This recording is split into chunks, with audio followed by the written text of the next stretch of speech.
October 4, 1943, at 7 in the morning, an American colonel stood on the cold concrete of an airfield in England, watching his mechanics pump fuel into 52 P-47 Thunderbolts.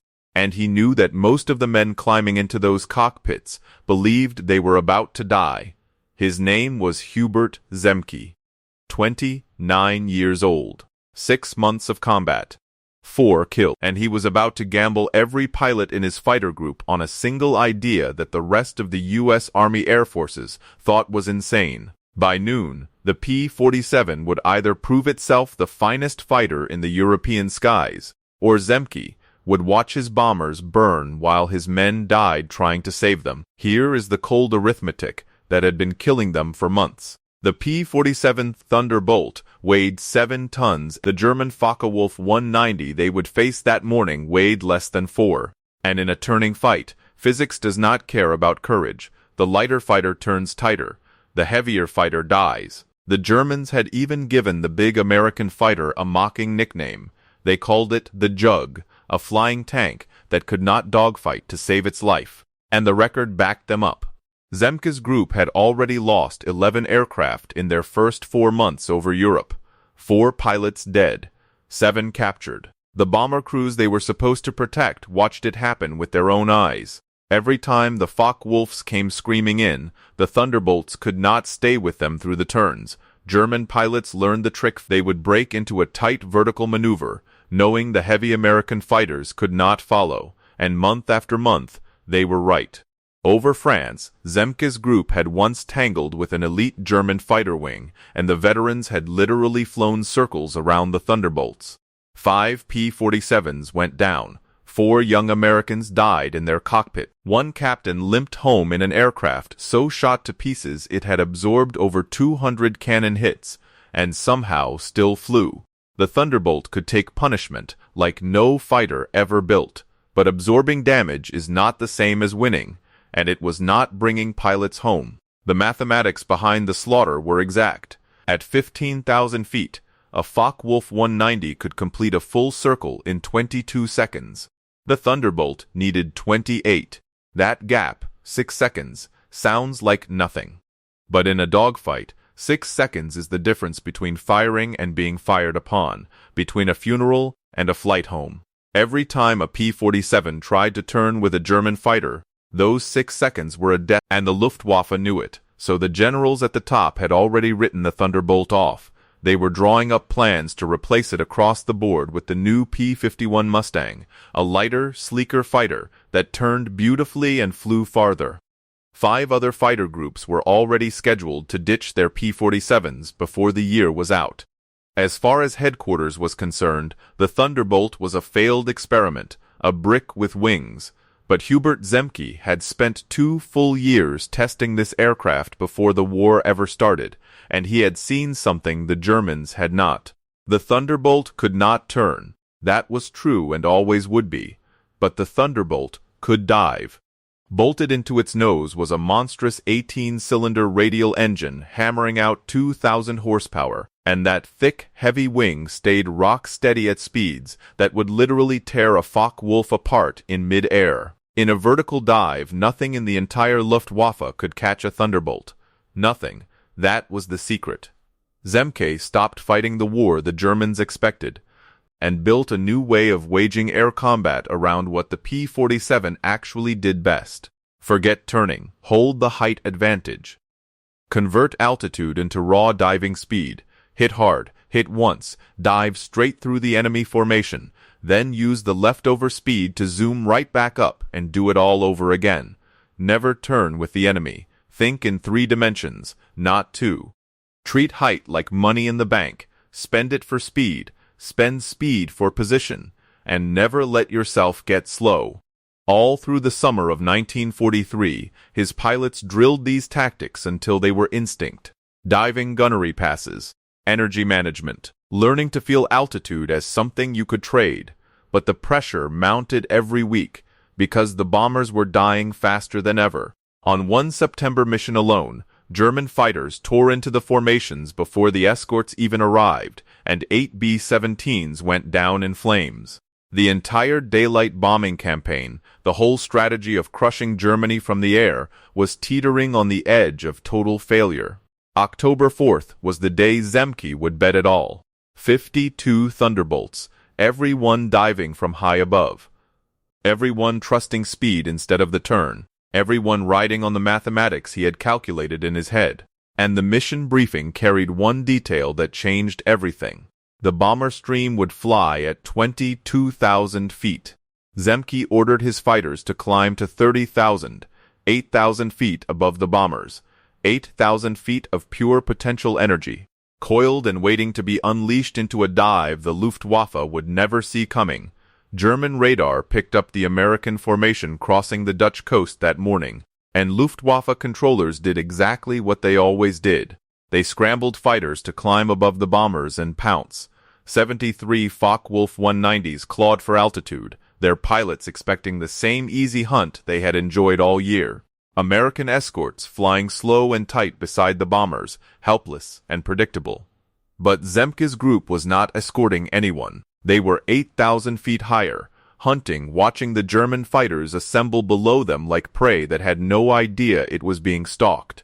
Then Zemke saw them. 15 miles ahead of the bombers, at 18,000 feet, the Focke-Wulfs were climbing into attack position, running the same Luftwaffe doctrine that had dominated Europe for 4 straight years. Gain the height, dive through the bombers, escape on speed before the escorts react. It had crushed the Poles, the French, the British, the Russians, and killed thousands, and not one of those German pilots, fixed entirely on the bombers below, ever thought to check the sky above his own head.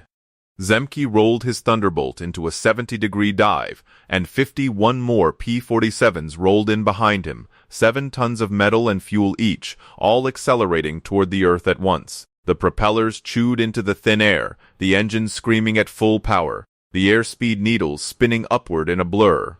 Past 300.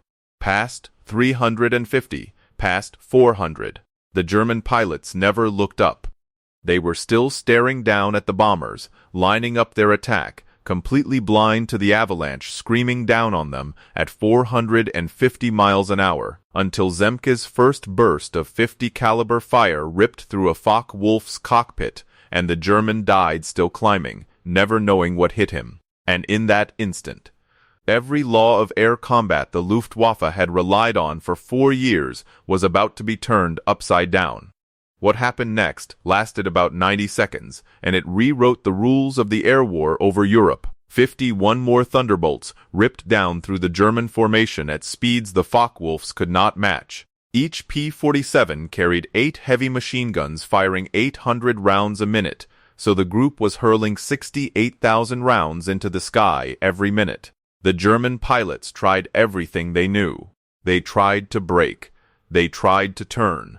They tried to dive away, and every instinct that had kept them alive for 4 years now got them killed, because the physics had flipped.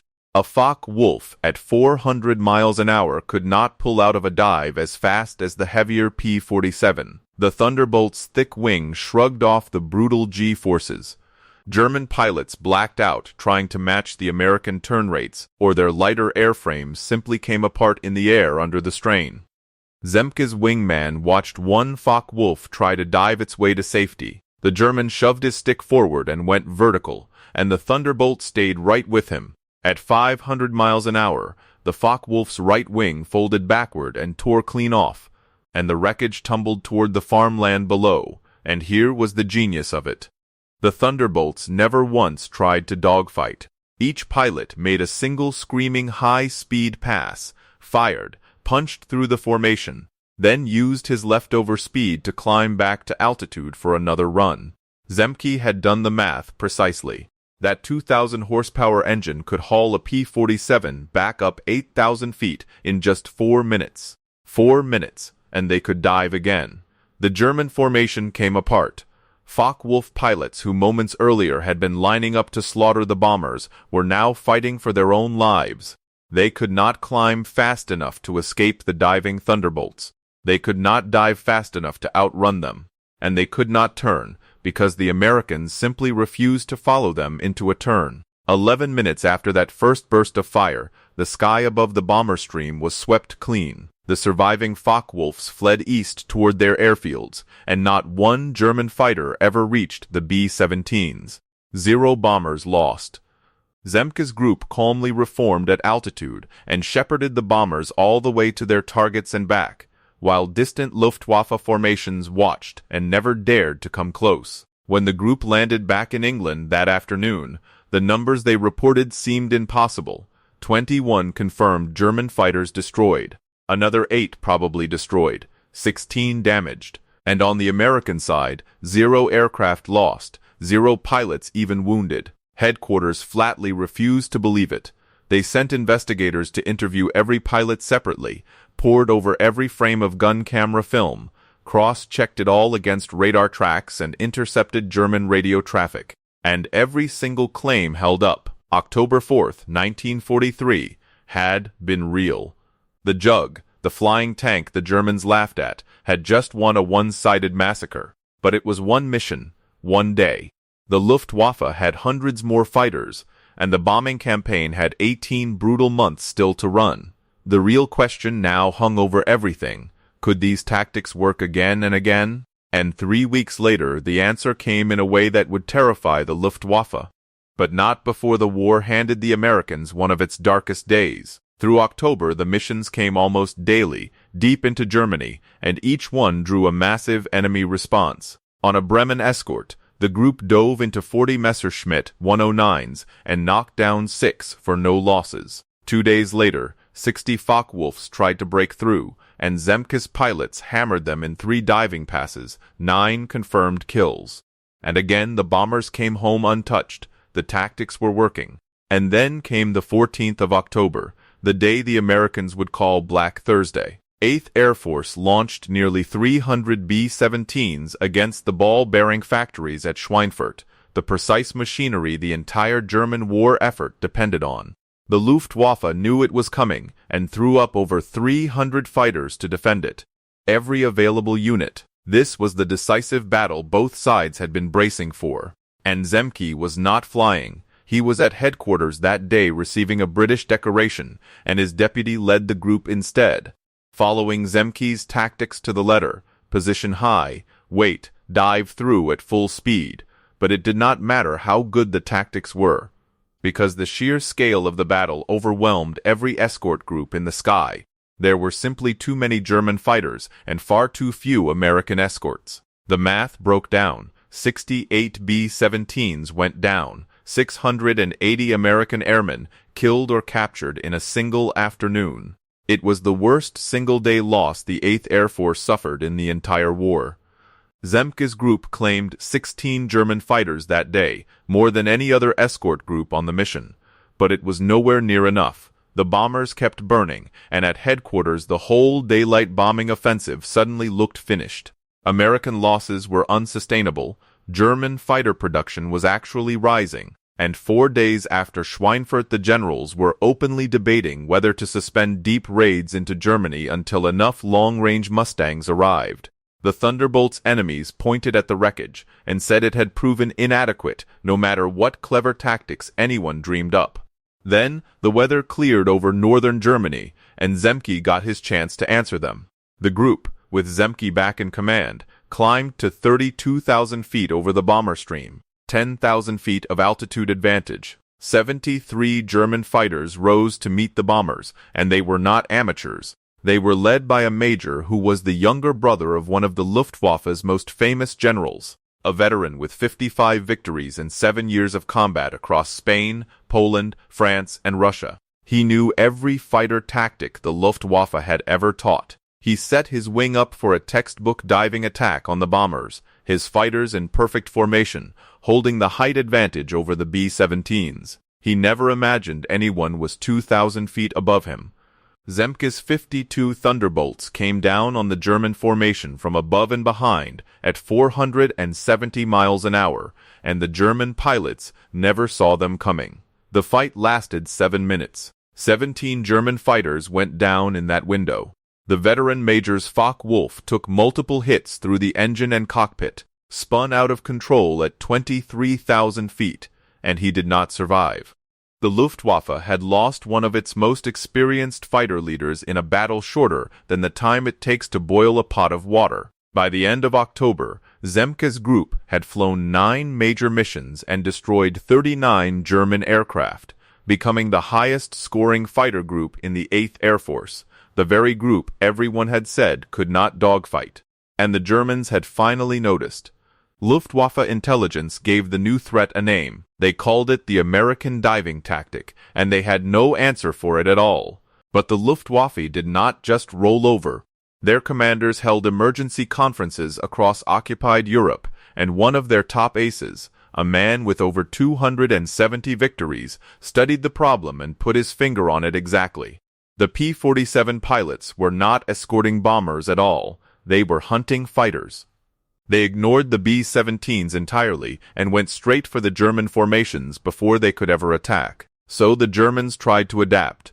They sent their fighters in at different altitudes, some high, some low, some from the flanks, hoping to split the American escorts and force openings. But Zemke had already thought of that. He stacked his squadrons in vertical layers, one at 30,000 feet, one at 28, one at 26. When the Germans came in high, the top squadron dove. When they came in low, the bottom squadron dove. The middle covered both. Every single Thunderbolt always kept enough height to accelerate into a killing attack, and the Luftwaffe began quietly steering its fighters away from any sky where Zemke's group was known to be operating. Better to miss a chance at the bombers than to feed veteran pilots into a meat grinder. By December, headquarters had seen enough. Other P-47 groups simply were not matching Zemke's results, and the 8th Air Force commander ordered him to brief every fighter group on his tactics. For 4 hours he laid out the mathematics. The P-47 cannot turn, so stop trying. Use altitude. Convert height into speed. Hit fast, break off fast, climb back up. Repeat, never get slow. Think vertically, not horizontally. Some commanders resisted, because he was telling them that everything they had ever been taught about dogfighting was wrong for this aircraft. But the results did not lie. And then came the mission everyone swore was impossible. Berlin, the German capital, sat 500 miles from the English coast, far beyond the reach of any escort fighter, and every previous raid on it had seen bombers butchered by unopposed Luftwaffe attacks. But engineers had found a way to stretch the Thunderbolt's range with large external fuel tanks, and Zemke worked out the timing to the minute. Take off heavy, burn the external fuel during the climb, drop the empty tanks before crossing into enemy territory, and arrive over Germany at fighting weight with full internal tanks. On March 6, 1944, American fighters reached Berlin for the very first time. Zemke spotted the German formations 5 miles ahead, more than 70 fighters, Focke-Wulfs and Messerschmitts mixed together, the Luftwaffe throwing in everything it had to defend the... He led the dive personally from 33,000 feet, hit the formation at 460 miles an hour, and his very first pass destroyed 6 fighters in 11 seconds. The sky over Berlin turned into a swirling 3-dimensional battlefield, tracers crisscrossing, wreckage falling on the city below. And when the smoke cleared, not a single bomber had been lost to German fighters during the mission the experts called suicide had succeeded over Hitler's own capital. From there, the legend only grew. When the Allies stormed the beaches of Normandy on D-Day, Zemke's group swept the skies clean ahead of the invasion, and when the German fighters would not come up to fight, the Thunderbolts went down to the airfields and destroyed them on the runways during takeoff, heavy, slow, and not one German fighter reached the invasion beaches in strength. By sunset on D-Day, the group had flown nearly 100 sorties and claimed 23 German aircraft for 0 losses. Then, Zemke was promoted away to rebuild a struggling group, but it did not matter anymore, because his tactics had become doctrine. Every pilot knew the system. The group fought on through to the final weeks of the war, and when the historians tallied it all up, the record was staggering. Over 2 years of combat, the group had destroyed more than 670 German aircraft in the air, the highest total of any fighter group in the 8th Air Force, 100 more than the next group in line. It was the only group in the entire European theater to fly the same aircraft type from its first mission to its last. The Thunderbolt the Germans had laughed at had killed more Luftwaffe fighters than any other American aircraft in Europe, not because the airplane ever changed, but because one man changed the way it was flown. So here is what that single morning over Holland should never be allowed to fade into silence. The P-47 Thunderbolt was the aircraft everyone wanted to throw away, the 7-ton brick the German pilots mocked as the Jug, the failed experiment the generals were ready to scrap, and in the span of 1 month it destroyed 39 enemy fighters and became the deadliest fighter group in the entire 8th Air Force. It happened because Hubert Zemke refused to accept that his aircraft was a loser. He looked at the one thing it did better than anything in the sky, the dive, and he built an entire war-winning doctrine around it. He stopped fighting the enemy's fight and forced the Luftwaffe to fight his, and the Luftwaffe lost. His energy management tactics, height advantage traded for speed, speed traded for position, outlived the propeller age entirely and were still being taught to jet pilots flying combat decades later. The German pilots had laughed at the P-47. By the end, they had stopped laughing, and they had learned to fear the sky above their own heads.